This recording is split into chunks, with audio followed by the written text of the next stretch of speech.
सरकारी अस्पताल को ईएसआई भवन में शिफ्ट नहीं करेंगे। 7 करोड़ 50 लाख की लागत से सिविल हॉस्पिटल का निर्माण की प्रक्रिया प्रारंभ हुई। 7.5 करोड़ की लागत से निर्मित होने वाले सरकारी हॉस्पिटल के नवीन भवन को लेकर विधायक, पूर्व विधायक, पीआईयू व अस्पताल प्रबंधन के बीच बैठक हुई।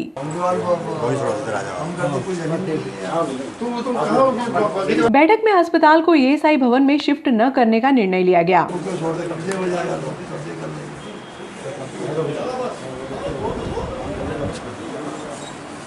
सरकारी अस्पताल के नवीन भवन निर्माण की प्रक्रिया शुरू करने के लिए बुधवार की दोपहर में विधायक दिलीप सिंह गुर्जर, पूर्व विधायक दिलीप सिंह शेखावत, पीआईयू व अस्पताल प्रबंधन के बीच बैठक हुई।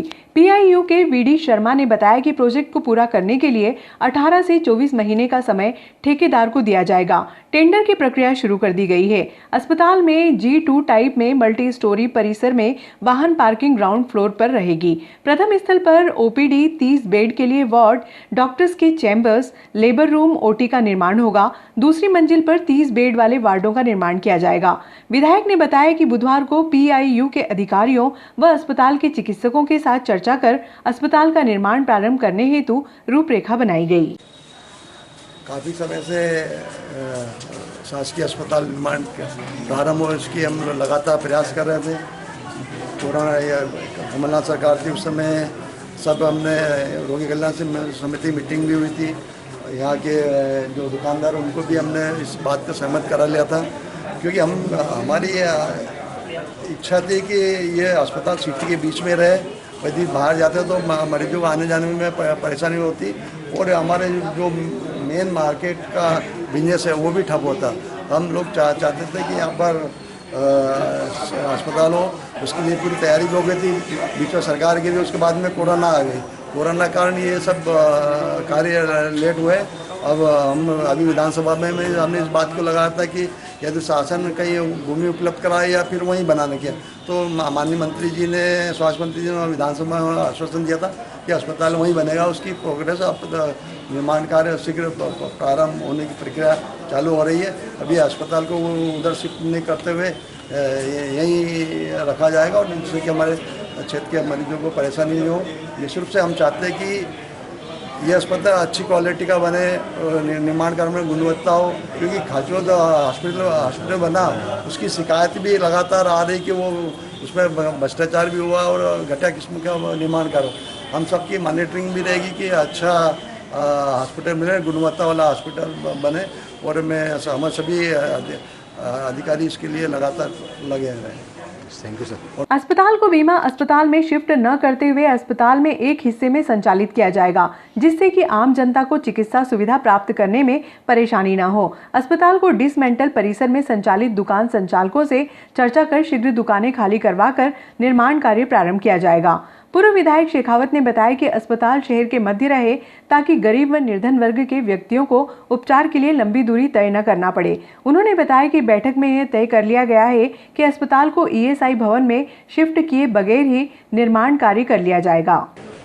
18 सितंबर में 7.5-8 करोड़ के आसपास ये नए शासकीय भवन, सरकारी अस्पताल का भवन बनने के लिए स्वीकृति हुई थी।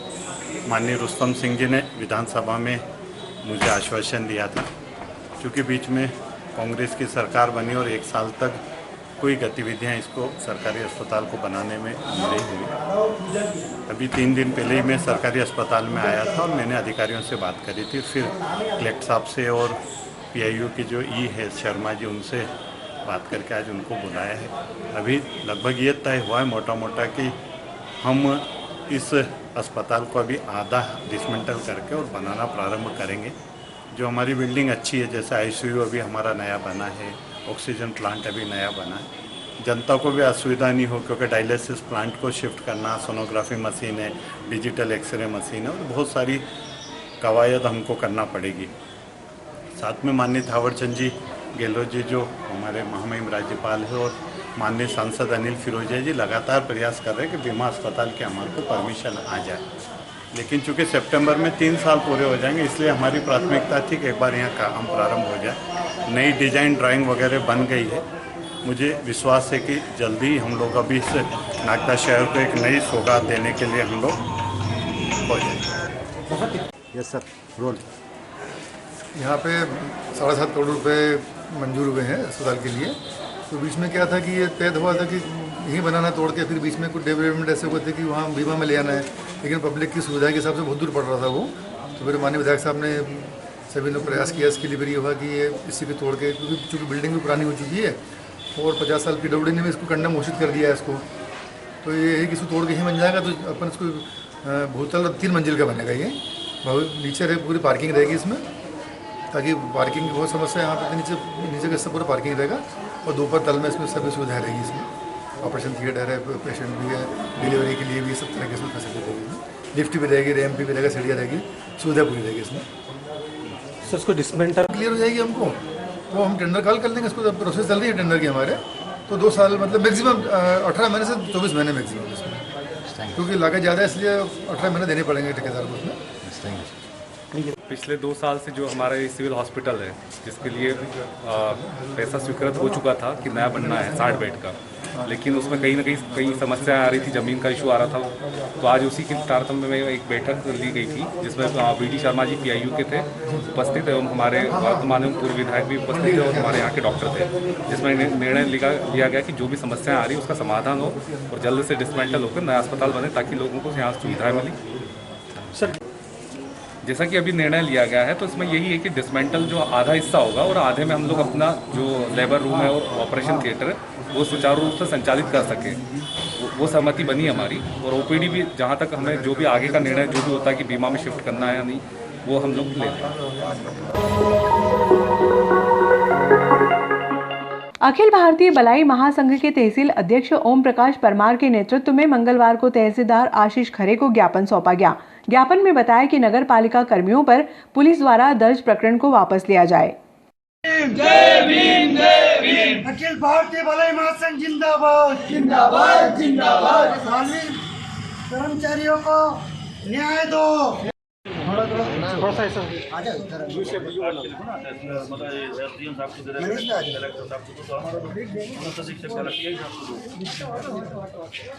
अखिल भारतीय भलाई महासंघ द्वारा ज्ञापन दिया गया है, जिसमें हमारी हमको मांगे लिखी गई है। वाल्मीकि समाज द्वारा जो 7 व्यक्ति गिरफ्तार हुए, श्रीमान पुलिस अधीक्षक महोदय, पुलिस थाना नागदा, जिला उज्जैन, कोरोना काल में लगातार सेवा देने वाले कोरोना योद्धा नागदा नगर पालिका में कार्यरत कर्मचारी के पर सवनों को पकड़ने पर 7 कर्मचारी के खिलाफ प्रकरण दर्ज किया गया था, जिसके विरोध में आज अखिल भारतीय भलाई महासंघ के नेतृत्व में आज सभी समाजजन द्वारा एसपी साहब से निवेदन कर रहे हैं कि जिन लोगों के ऊपर प्रकरण दर्ज हुआ है उसमें वापसी लिया जाए, क्योंकि वाल्मीकि समाज की माता बहनें, महिलाएं, भाई सभी ने सड़कों पर कोरोना काल में भी अपने परिवार को नहीं देखा है और काम किया है। जी सर।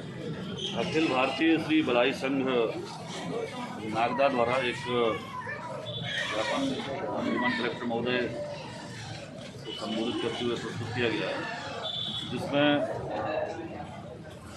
7 कर्मचारी नगर पालिका के उन पर कोई प्राथमिकी दर्ज की गई है FIR पुलिस द्वारा उसके पकड़ने के संबंध में।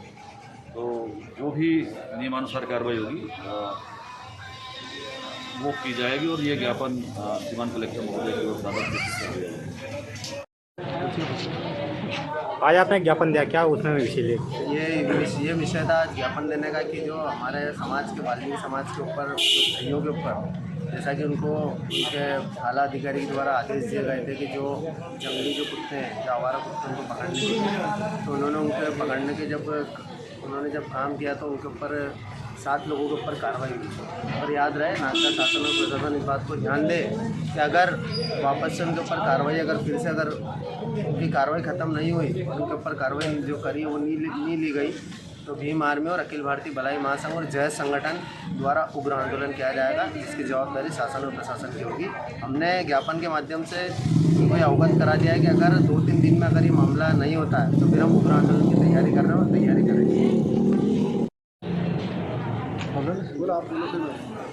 आज अखिल भारतीय भलाई महासंघ के नेतृत्व में सभी समाजजनों ने ज्ञापन दिया है और ज्ञापन के माध्यम से और मीडिया के माध्यम से हम कुछ अधिकारियों से निवेदन कर रहे हैं, सभी समाजजन के लोग, कि जो 7 कर्मचारियों के नगर पालिका के जो 7 कर्मचारी है उनके ऊपर जो प्रकरण दर्ज हुआ है उसको वापस लिया जाए अन्यथा उग्र आंदोलन किया जाएगा। अधिकारियों की समझाइश के बाद भूख हड़ताल पर बैठी महिलाएं मानी। बिलों को कम करने की मांग को लेकर विद्युत कंपनी के शिकायत केंद्र पर भूख हड़ताल पर बैठी महिलाओं को पुलिस और प्रशासन ने बुधवार को पहुंचकर समझाइश दी। समझाइश के बाद महिलाएं आंदोलन स्थल से चली गईं। आंदोलन के कारण बिजली कंपनी के कर्मचारी दिन भर बिजली बिल नहीं भर सके। बिजली कर्मियों को बंद कमरे में बैठना पड़ा, जिससे कंपनी को राजस्व की हानि हुई। बिजली बिल कम करने की मांग को लेकर विद्युत कंपनी के जवाहर मार्ग स्थित शिकायत केंद्र पर महिलाएं भूख हड़ताल पर बैठ गईं। विद्युत कंपनी के कनिष्ठ यंत्री शशि रंजन ने रात्रि 1:30 बजे तक महिलाओं को समझाने का प्रयास किया, लेकिन महिलाएं अपनी मांग पर अड़ी रहीं। बुधवार की दोपहर एक महिला की तबीयत खराब होने पर उसे उपचार के लिए सरकारी हॉस्पिटल में भर्ती भी कराया गया।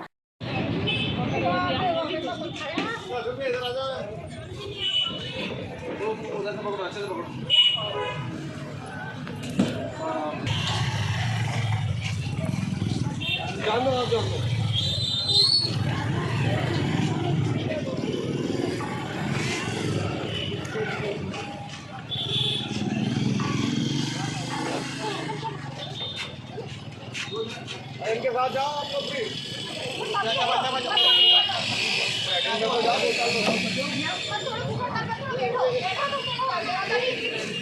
इसकी खबर लगते ही पुलिस और प्रशासन हरकत में आई। प्रशासन ने महिलाओं को समझाइश देने के लिए पुलिस थाने पर बुलाया। इस दौरान 2 महिलाएं भूख हड़ताल पर बैठी रहीं।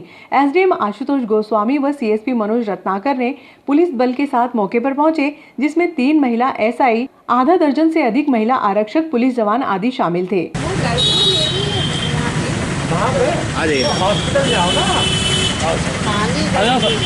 आप जाओ ना थाने, आ जाओ यहाँ से आपको हटना पड़ेगा। आपसे हाथ जोड़ के नहीं बैठे, आ जाइए प्लीज, आ जाओ। इनको आने दें, वो नहीं आएंगी। थाने पे है ना, हाँ थाने पे है ना, हाँ थाने पे ही आपका इंतजार कर रहे हैं। तो आप बुजुर्ग महिला है, आपके हम हाथ जोड़ रहे हैं।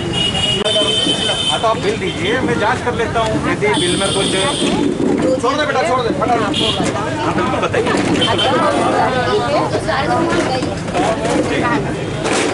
तो आप आइए कार्यालय, आइए, बिल की जांच करवाइए। यदि बिल में कुछ संशोधन होगा तो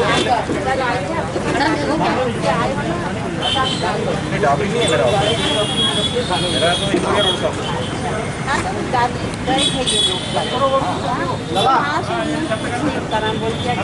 नियमानुसार यदि बिल सही होगा तो कुछ नहीं हो सकता है। फिर अम्मा जी देखिए, नियमानुसार जो मीटर में खपत है वो बिल यदि आया है तो उसको संशोधन नहीं कर सकता कोई भी, हम नहीं कर सकता।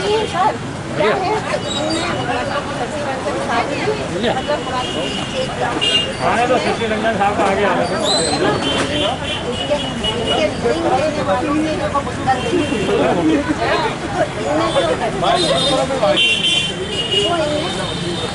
आप मीटर जो बता रहा है वो नया मीटर भी लगा दिया आपके यहाँ पिछले महीने, 1 ही महीना हुआ करीबन। 1 तारीख को लगा तो 20-22 दिन हो गए। वो जो रीडिंग बनेगी उससे आपसे बिल बनेगा। जो आप घर में बिजली जलाओगे वो बिल आएगा।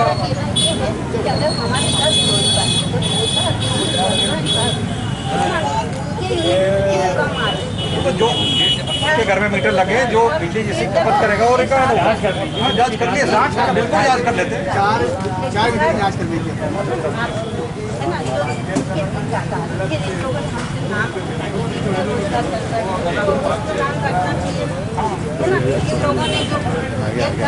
बाहर की टीम आई थी, तो टीम बुलवा के हमने जांच करा दी थी। नाम नहीं बताया होगा, किसने नाम नहीं बताया?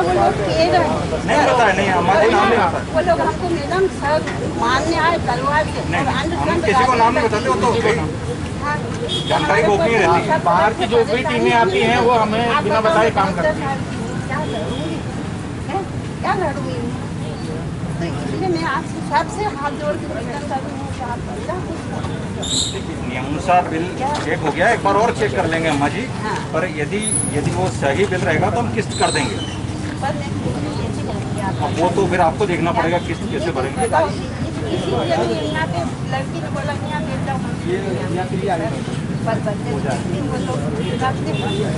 पर मेरे को सर बताओ आप लोग कहाँ से अगर 1000 रुपये के हिसाब से मैंने 500 वहाँ से ले लो।